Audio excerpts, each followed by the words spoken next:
क्या कभी ऐसा लगता है कि भावनाएं तो हैं लेकिन बह नहीं पा रही? क्या आपको लगता है कि आपकी क्रिएटिविटी कहीं खो गई है? क्या आप छोटी छोटी बातों पर बहुत अधिक भावुक हो जाते हैं या आपके रिश्तों में हमेशा कड़वाहट बनी रहती है? योग विज्ञान कहता है कि स्वादिष्टान चक्कर के असंतुलित होने का संकेत है। यह आपकी भावनाओं, आनंद और सर्जन का केंद्र है। आज हम गहराई से जानेंगे कि इस जल तत्व वाले चक्कर को कैसे संतुलित और जागृत करें। स्वादिष्ठान का अर्थ है स्व यानी अपना और अधिष्ठान यानी निवास स्थान। यह चक्कर रीढ़ की हड्डी में हमारे जनन इंद्रियों के ठीक पीछे स्थित है। इसका तत्व है जल अर्थात वाटर। जैसे जल बहता है वैसे ही यह चक्कर हमारी भावनाओं के प्रवाह को नियंत्रित करता है।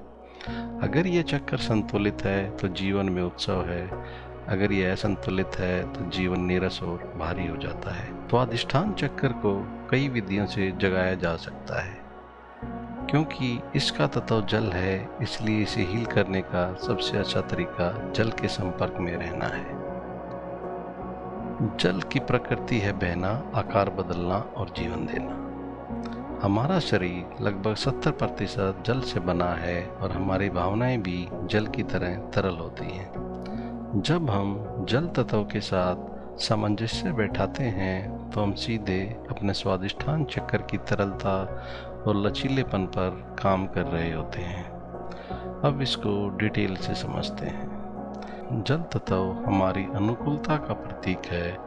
जिस तरह पानी अपना रास्ता खुद बना लेता है और किसी भी बर्तन का आकार ले लेता है, वैसे ही संतुलित स्वादिष्ठान वाला व्यक्ति जीवन की कठिन परिस्थितियों में टूटता नहीं बल्कि फलों के साथ आगे बढ़ने लगता है।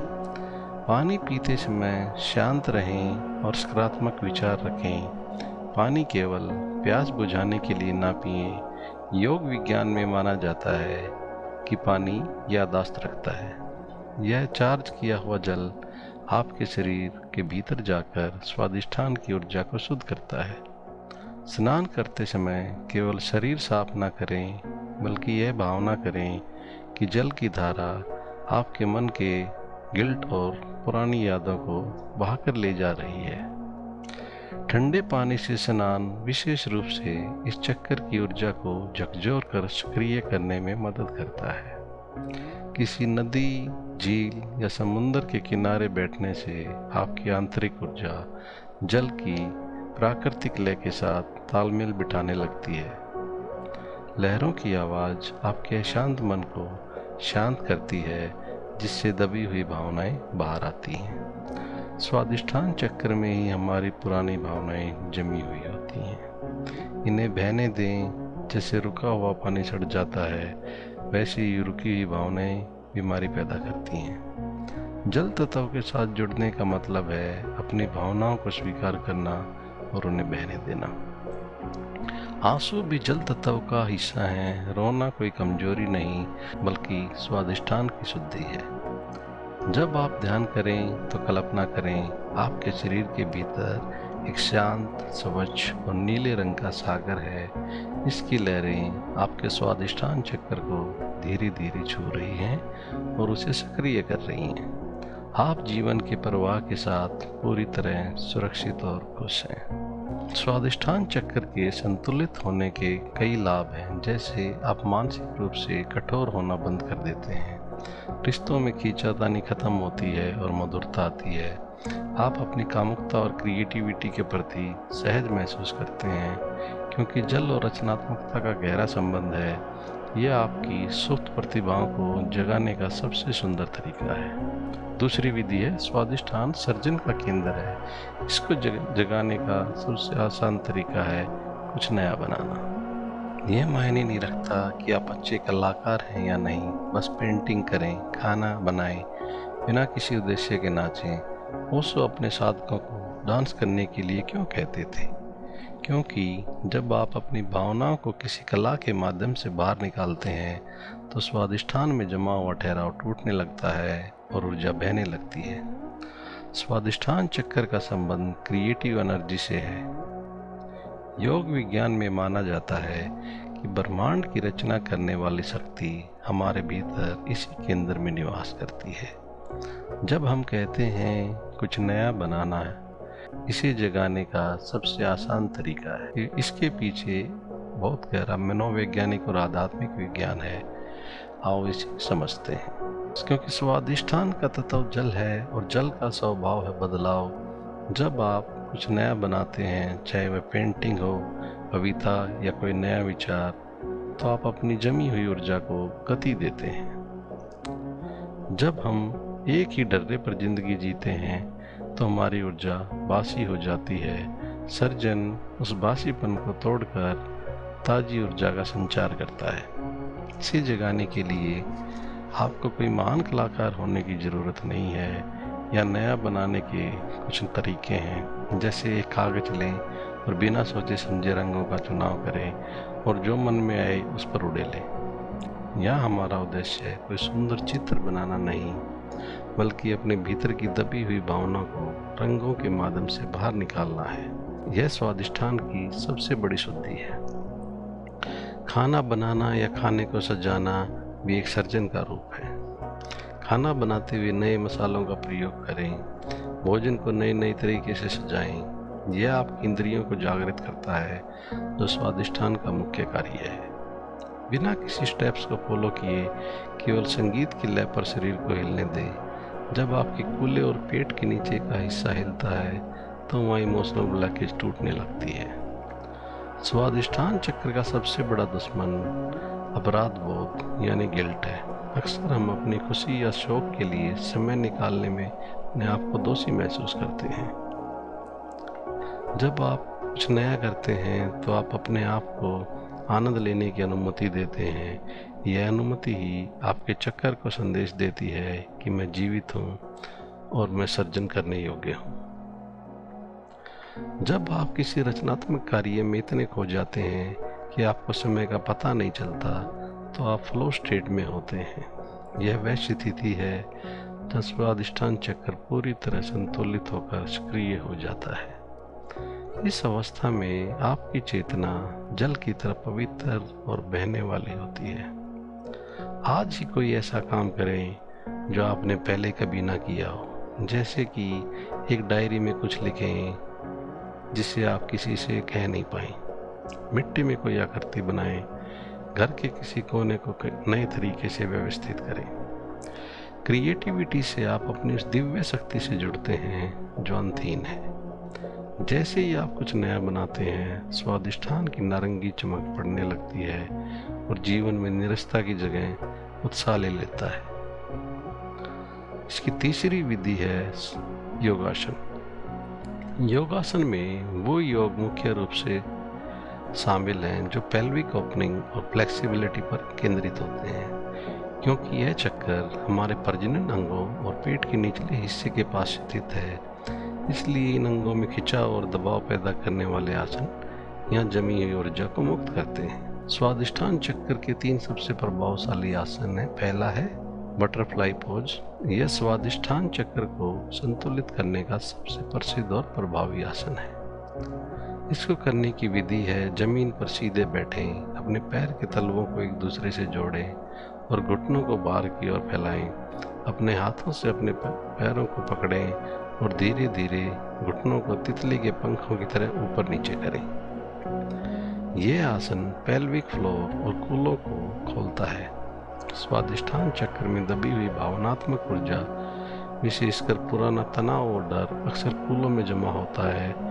इस आसन से वह ऊर्जा मुक्त होने लगती है। इस आसन को करने के आध्यात्मिक लाभ भी हैं। यह आपके भीतर सेल्फ एक्सेप्टेंस की भावना जगाता है और प्रजनन तंत्र को शक्ति देता है। दूसरा आसन है भुजंगासन। यह आसन रीढ़ की हड्डी में लचीलापन लाता है और पेट के निचले हिस्से पर खिंचाव पैदा करता है। इसको करने की विधि है पेट के बल लेट जाएं, अपनी हथेलियों को कंधों के नीचे रखें, सांस भरते हुए शरीर के अगले हिस्से को ऊपर उठाएं और आसमान की ओर देखें। जब आप नाभि के नीचे के एक चित्र को स्ट्रेच करते हैं तो स्वादिष्ठान चक्र में रक्त का प्रवाह तेज होता है। यह उस चित्र की सुस्ती को खत्म करता है। इस आसन को करने के भी आध्यात्मिक लाभ हैं। यह आसन आपके मन को खोलने का काम करता है। यह आत्मविश्वास बढ़ाता है और रचनात्मक विचारों के प्रवाह में आने वाली बाधाओं को हटाता है। तीसरा आसन है पिजन पोज। यह एक गहरा हिप ओपनर आसन है जिसे इमोशनल डिटॉक्स आसन भी कहा जाता है। इसको करने की विधि है, घुटनों के बल बैठें, एक पैर को आगे की ओर मोड़कर जमीन पर रखें, दूसरे पैर को पीछे की ओर सीधा फैलाएं, अपनी कमर को सीधा रखें और धीरे धीरे आगे की ओर झुकें। यह कूल्हों की गहरी मांसपेशियों को स्ट्रेच करता है। वैज्ञानिक रूप से माना जाता है कि तनाव के समय ये मांसपेशियां सिकुड़ जाती हैं। इस आसन से गहरी दबी हुई भावनाएं बाहर आती हैं। इस आसन को करने के कई आध्यात्मिक लाभ हैं। ये आपको लेटिंग गो यानी पुरानी बातों को छोड़ना सिखाता है, जो स्वादिष्ठान की शुद्धि के लिए अनिवार्य है। अभ्यास के दौरान हमें कुछ बातों का विशेषकर ध्यान रखना चाहिए, इससे जल्दी फायदा मिलता है। आसन करते समय आपका पूरा ध्यान अपनी नाभि के 2 इंच नीचे रखें और वहाँ चमकते नारंगी प्रकाश की कल्पना करें। क्योंकि स्वादिष्ठान का तत्व जल है, इसलिए आपकी सांसें भी जल की तरह रिदमेटिक होनी चाहिए। सबसे जरूरी चीज, इस चक्कर के आसनों में जबरदस्ती ना करें। शरीर के साथ जितना सहज रहेंगे, ऊर्जा उतनी ही आसानी से बहेगी। और चौथी विधि है स्वादिष्ठान चक्र का बीज मंत्र वम। वम केवल एक शब्द नहीं, बल्कि यह एक विशिष्ट साउंड फ्रीक्वेंसी है जो जल तत्व को कंपित करती है। जैसे शांत पानी में पत्थर फेंकने पर लहरें उठती हैं, वैसे ही वम का उच्चारण आपके भीतर की भावनात्मक ऊर्जा को गतिमान करता है। यहाँ वम मंत्र के विज्ञान और अभ्यास को ध्यान से समझें। प्रत्येक बीज मंत्र का संबंध शरीर के एक विशिष्ट हिस्से और तत्व से होता है। जब आप वम का सही उच्चारण करते हैं तो उसकी इको सीधी आपके पेट के निचले हिस्से अर्थात लोअर अबेंडमेन में महसूस होती है। यह ध्वनि आपके सूक्ष्म तंत्र में मौजूद उन रुकावटों को हिलाकर साफ करती है जो वर्षों के इमोशनल ट्रॉमा से बनी है। इसके अभ्यास के लिए सुखासन या पद्मासन में बैठें, अपनी रीढ़ की हड्डी को बिल्कुल सीधा रखें, हथेलियों को वर्ण मुद्रा अर्थात यानी छोटी उंगली के पोर को अंगूठे के पोर से छुएं। यह मुद्रा जल तत्व को संतुलित करती है। अपनी आंखें बंद करें और मानसिक रूप से नाभि के ठीक नीचे रीढ़ के केंद्र पर ध्यान लगाएं और वहां पर एक 6 पंखुड़ियों वाले नारंगी कमल की कल्पना करें। नाक से एक गहरी लंबी सांस लें, जिससे आपका पेट बाहर की ओर खुले। सांस छोड़ते हुए वम का उच्चारण करें। इसे 2 भागों में बांटें, व और मैं। जैसे वम वम।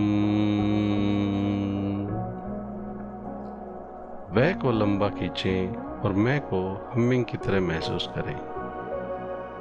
ध्यान दें, उच्चारण के अंत में होने वाली वाइब्रेशन आपके पेल्विक चित्र में गूंज रही है। वम मंत्र उच्चारण करने के बहुत आध्यात्मिक लाभ हैं। यदि आप बहुत जल्दी गुस्सा होते हैं या बहुत जल्दी रोने लगते हैं तो यह मंत्र आपकी भावनाओं को स्टेबलाइज करता है। यदि आप क्रिएटिव ब्लॉक महसूस कर रहे हैं तो यह मंत्र ऊर्जा के प्रवाह को खोलता है, जिससे नए विचार आने लगते हैं। यह दूसरों के प्रति आपके नजरिए को कोमल बनाता है, जिससे कड़वाहट खत्म होती है। यह रिप्रोडक्टिव ऑर्गन्स और किडनी के स्वास्थ्य के लिए भी अत्यंत लाभकारी है। इस अभ्यास को करने का सबसे अच्छा समय सुबह 4 से 6 बजे या सोने से ठीक पहले है और कम से कम 21 या 108 बार इस मंत्र का जाप करें। जैसे मूलाधार से डर खत्म होता है, वैसे स्वादिष्ठान से गिल्ट की भावना खत्म होती है। खुद को पुरानी गलतियों के लिए माफ करें। आनंद लेना कोई पाप नहीं है। संकल्प करें और अपने अंदर भाव रखें, मैं जीवन के आनंद को स्वीकार करता हूँ कि मैं अपनी भावनाओं के प्रति सजग और शांत हूँ। जल से जुड़ें, योगासन करें, ध्यान करें, मंत्र जाप करें और संकल्प करें। अगर आपने ईमानदारी से 7 दिन के लिए ये साधना की तो आपकी भावनाएं स्पष्ट होंगी, रचनात्मकता बढ़ेगी, रिश्तों में सहजता आएगी और जीवन बोझ नहीं लगेगा। जब स्वादिष्ठान संतुलित होता है तो आप जीवन की हर परिस्थितियों में ढलना सीख जाते हैं। आप एक कलाकार बन जाते हैं जो अपनी भावनाओं का स्वामी है। याद रखें, जो बहता है वही जीवित रहता है। ओम शांति ओम।